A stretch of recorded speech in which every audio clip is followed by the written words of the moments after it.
Friends, welcome back to our channel Shikshak junction, क्योंकि अब नहीं तो कब। This is Aayushi Agrawal and we will continue our topic on the endomembrane system. Last के lecture में एंडोमेम्ब्रेन सिस्टम में आपने कुछ ऑर्गेनेलीज पढ़ी थी, और अगर आपको याद हो जब मैंने आपको एंडोमेम्ब्रेन सिस्टम के बारे में बताया था तब उसमें हमने कुछ और ऑर्गेनेलीज भी इंक्लूड की थी। तो आज हम उन ऑर्गेनेलीज को पढ़ के ये ख़त्म करने वाले, एंडोमेम्ब्रेन सिस्टम स्पेशली ख़त्म करने वाले हैं। चलो एक सवाल पूछती हूँ वीडियो के स्टार्टिंग में ही आपसे, लेक्चर के एंड में आते आते आपको जवाब मिल जाएगा।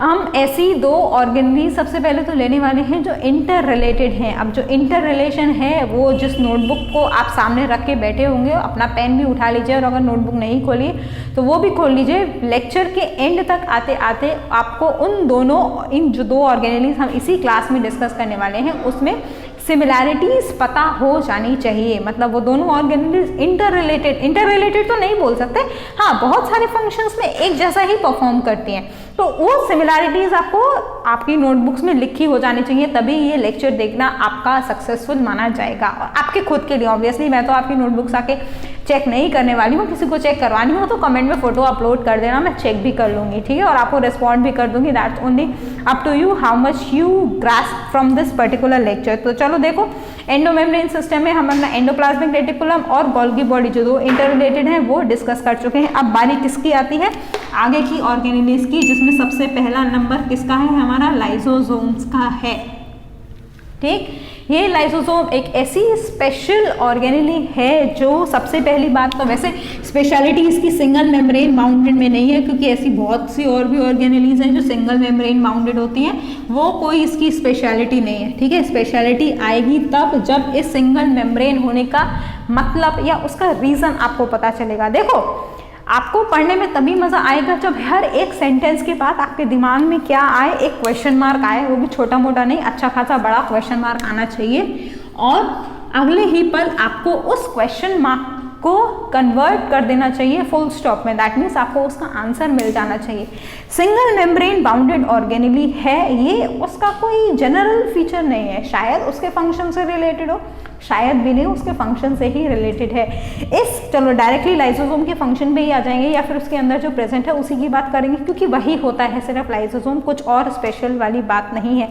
उससे पहले चलो छोटी छोटी चीज़ें और देख लेते हैं। स्फेरिकल है, सिंगल मेम्ब्रेन बाउंड ऑर्गेनेली तो मैंने आपको बता दिया। उसके अलावा इसका जो साइज है उसकी कुछ जो वेरिएशन या जो नंबर है वो लिख देती हूँ मैं। देखो, नंबर यूजुअली ना मेरे को याद नहीं रहते हैं, मुझे उसके लिए हमेशा ही अपनी नोटबुक या अपने नोट्स रेफर करने पड़ते हैं, क्योंकि कॉन्सेप्ट याद रखना इंपॉर्टेंट होता है, नंबर्स को याद रखना इंपॉर्टेंट नहीं होता कहीं कहीं पर, है ना। हमेशा ये बात मत ले लेना। अब जिसने मैथ्स भी ऑप्ट करेगा वो नंबर ही ध्यान नहीं रखेगा तो उसका काम कैसे चलेगा। तो 0.2 से 0.5 माइक्रोमीटर होता है उसका साइज, स्फेरिकल शेप्ड, स्फेरिकल, और उसके साथ में ये वेसाइकल्स के फॉर्म में होती है। ठीक है, वेसाइकल्स मैं आपको अच्छे से बता चुकी क्या होते हैं, एक बार फिर से वो पैकेट्स होते हैं जिसके अंदर कुछ ना कुछ सीक्रेट हो रहा हो, और वो सीक्रेशन जो है हमारे सेल में ऐसे ही खुले में रिलीज नहीं कर सकते हैं, हम उनको पैकेट्स के फॉर्म में हमको रिलीज करना पड़ेगा, because they need to get to a certain place in order to perform that particular function which the vesicles contain. That is why they are small packets into which they are formed. अब इसके अंदर क्या present है, ये जो question mark है इसका answer single membrane bound organelle है, और इनके अंदर क्या प्रेजेंट है, एंजाइम्स प्रेजेंट हैं। कैसी एंजाइम्स है, एसिड हाइड्रोलेसिस एंजाइम है। अब देखो, अब आएगा मजा, कैसे ये दोनों वर्ड्स के मतलब समझेंगे हम, और पूरा का पूरा लाइसोसोम हमें ऐसे चुटकियों में समझ में आ जाए। मेरी चुटकी से आवाज़ भी नहीं निकल रही, अब निकल गई, ठीक है। एसिड मतलब एसिडिक पीएच पर एक्टिवेट होती हैं ये एसिड जो वर्ड है वो उसके पीएच से रिलेटेड है, एसिडिक पीएच पर ये एंजाइम्स हमारी एक्टिवेट होंगी। हाइड्रोलिसिस इसलिए because these enzymes are such enzymes which leads to the breakdown of complex macromolecules. Examples of these enzymes include proteases. You all know what is the function of proteases? Yes or no? If no, ask me in the comment section. I will not tell you otherwise. इसके अलावा nucleases. Again, it is an enzyme that leads to the breakdown of macromolecule. Which macromolecule? You have to think it by yourself. Again, there are the question marks here hidden.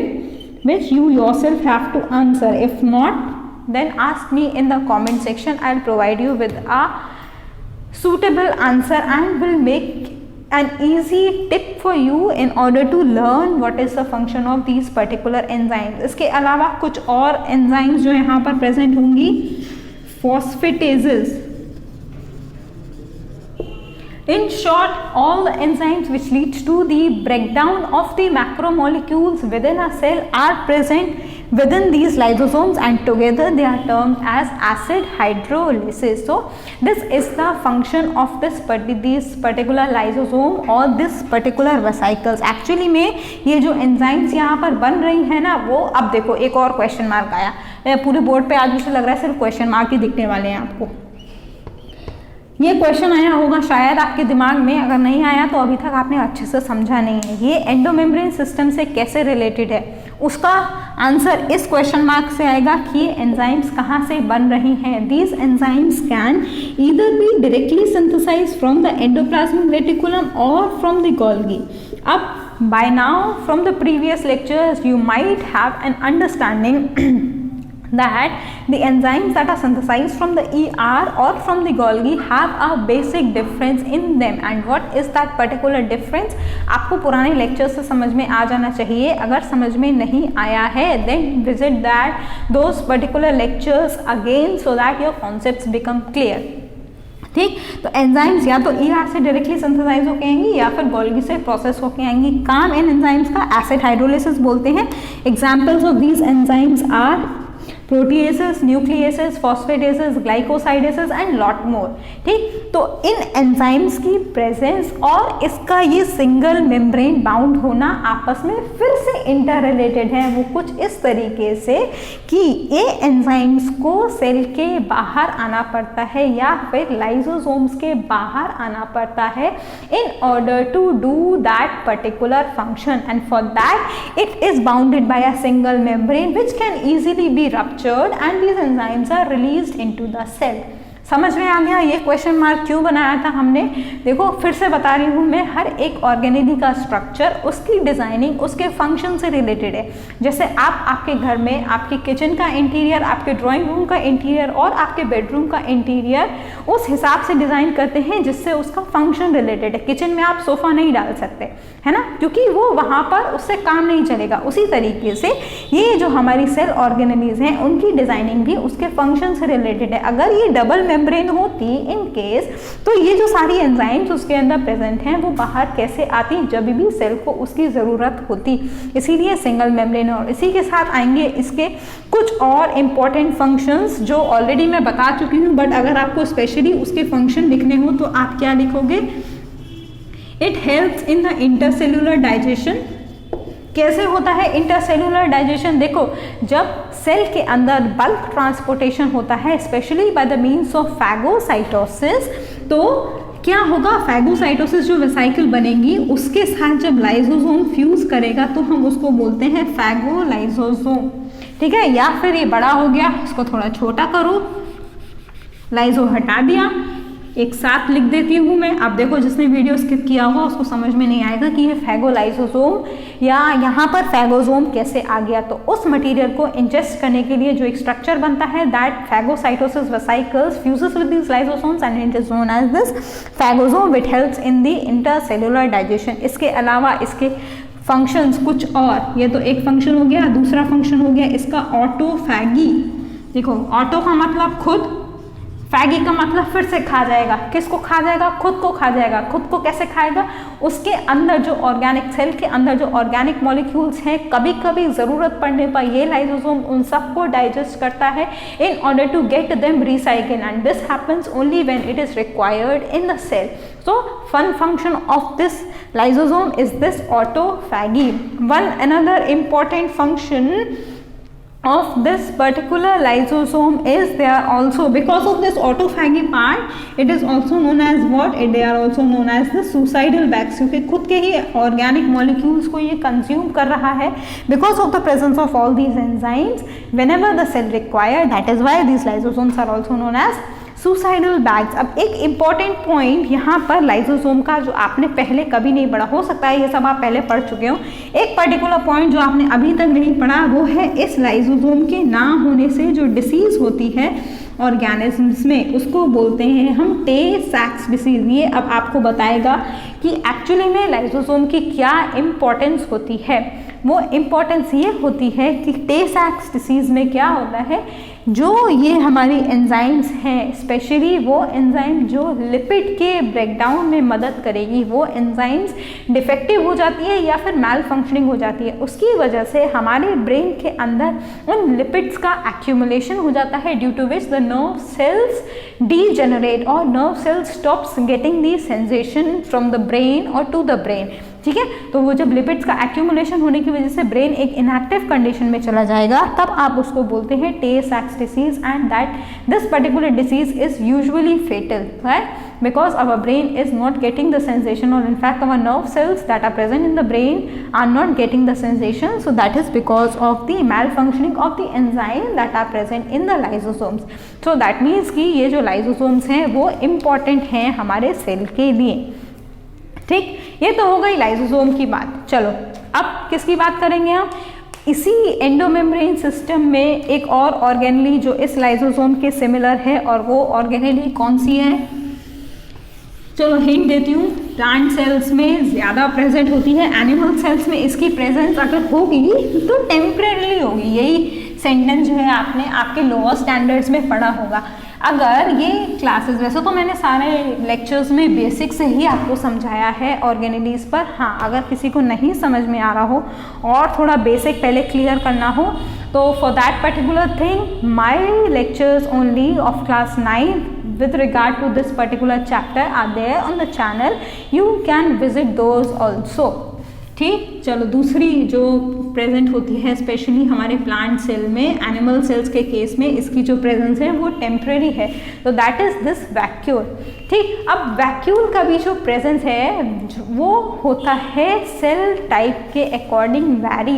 That means कुछ sales में ये vacuole बहुत बड़े हो जाते हैं और कुछ में छोटे होते हैं, जैसे कि जो यंग प्लांट सेल्स हैं उसमें वैक्यूल छोटे होंगे, लेकिन जैसे जैसे हमारा प्लांट सेल मैच्योर हो जाएगा, मैच्योर प्लांट सेल जो होंगे उसमें ये approximately 80 to 90% of the plant cell की जो स्पेस है उसको ऑक्यूपाई करते हैं। इसीलिए जब हम प्लांट सेल का डायग्राम बनाते हैं तो वैक्यूल का साइज बड़ा बनाते हैं और न्यूक्लियस को शिफ्ट करवा देते हैं। एनिमल सेल के केस में ऐसा नहीं होता, वहाँ पर न्यूक्लियस जो है वो मेन ऑर्गेनेल या मेन स्पेस को ऑक्यूपाई कर। अब देखो, अब ये वैक्यूल से ही उसका नाम, मतलब नाम से ही उसका मतलब, वैक्यूल का मतलब एक्चुअली में होता है एम्प्टी। ठीक, और ये एम्प्टी जो इसका मतलब है वही बताएगा कि इसकी जो मॉर्फोलॉजी है वो कैसी होगी। ये जो एम्प्टी मतलब इसको, या जो इसको नाम दिया गया है, that is because of the transparent morphology of this vacuole.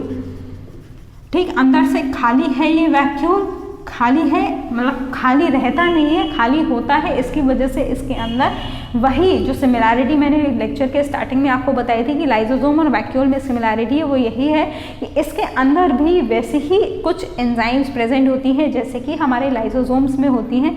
वही हाइड्रोलाइसिस वैसा ही एनवायरनमेंट, मतलब एसिडिक एनवायरनमेंट में ही काम करती हैं। उन एंजाइम्स की जो ऑप्टिमल एक्टिविटी होती है that is in the acidic environment, so that is how these vacuoles are similar to the lysosomes। अब यहाँ पर vacuoles भी देखो, जैसे एक और सिमिलैरिटी क्या है, लाइसोसोम की तरह ये vacuoles भी सिंगल मेम्ब्रेन बाउंड हैं, और उस मेम्ब्रेन को हमने इन vacuoles में एक नाम दे दिया। वो नाम क्या है, टोनोप्लास्ट। याद रखना पड़ेगा आपको ये नाम, क्योंकि यूजुअली एग्जाम्स में पूछा जाता है। ठीक है, the single membrane and surrounding the vacuole is termed as what, it is termed as, और it is termed by a specialized name that is known as this tonoplast. ठीक, अब जो नंबर और साइज हो गया वो तो मैंने आपको बता दिया कि वो वैरी करेगा depending upon the plant cell. Enzymes जो होती हैं वो हमारे लाइसोसोम्स की तरह ही होती हैं, लेकिन कुछ केसेस में, मतलब प्लांट्स में सिर्फ ऐसे ही वैक्यूल्स नहीं होते जिसके अंदर वो एंजाइम्स होती हैं, और बहुत तरीके के वैक्यूल्स होते हैं depending upon the need.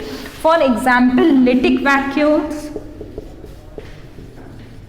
Next आएंगे हमारे स्टोरेज वैक्यूल्स, इस तरीके के कुछ और वैक्यूल्स भी प्रेजेंट होते हैं। इसके अलावा वैक्यूल्स की बात करें अगर प्लांट्स के अलावा किस और ऑर्गेनिज्म में प्रेजेंट हैं, तो ये वैक्यूल्स हमारे फंगाई में भी प्रेजेंट होते हैं और हमारे प्रोकैरियोट्स में भी प्रेजेंट होते हैं, बट द फंक्शन डिफर्स। सबसे पहले तो देखते हैं कि प्लांट सेल्स में इनका फंक्शन क्या होता है। वैक्यूल्स के अंदर जो एंजाइम्स हैं या जो भी सब्सटेंस प्रेजेंट है वो यूजुअली होता है सैप, मतलब एक सॉल्यूशन के फॉर्म में रहता है, कॉन्सेंट्रेटेड सॉल्यूशन होता है एक, जिसकी वजह से ये वाटर को एंडोऑस्मोसिस करते हैं। अब एंडोऑस्मोसिस वाटर को कैसा सॉल्यूशन है वो सब आपको ऑलरेडी पता होगा, नहीं पता है मैंने आपको बताया, क्लास 9 की वीडियोस हैं चैनल के ऊपर जिसमें मैंने ये सब कुछ डिटेल में समझाया है, क्योंकि ये बेसिक है, आप पढ़ के आ चुके हो।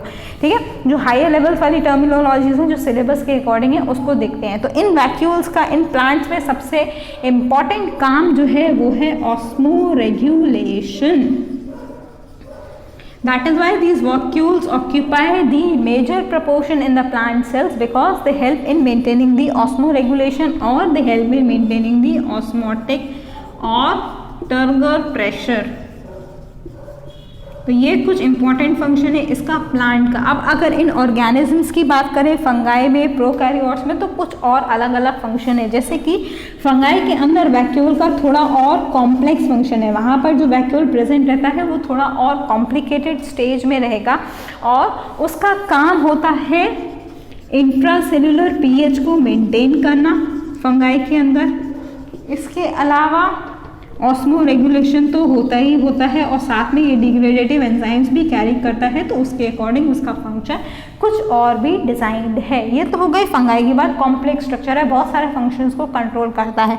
अगर प्रोकैरियोट्स की बात करें, फॉर एग्जांपल अमीबा बहुत कॉमन एग्जाम्पल है। अमीबा के अंदर आपने दो तरीके के वैक्यूल देखे होंगे, फूड वैक्यूल और कॉन्ट्रैक्टाइल वैक्यूल।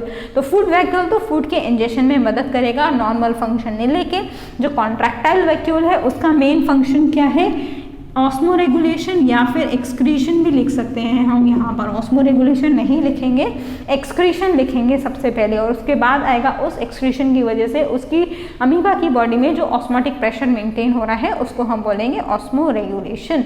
ठीक है, अच्छा ये वैक्यूल्स प्लांट सेल देगा। अब चलो एक और क्वेश्चन मार्क, शुरुआत में बहुत सारे क्वेश्चन मार्क आए थे, यहाँ पर एक भी क्वेश्चन मार्क नहीं आया बोर्ड पर, एक तो बनाना बनता है। और इस क्वेश्चन मार्क का क्वेश्चन जो है वो ये है, मैंने आपको बताया प्लांट सेल्स के केस में ही ये वैक्यूल्स प्रेजेंट है या फिर ये फंगाई और प्रोकैरियोट के साथ में भी, एनिमल्स में प्रेजेंट नहीं है, जबकि इन वैक्यूल्स का मेन काम क्या हो रहा है, ये ऑस्मो रेगुलेशन वाला।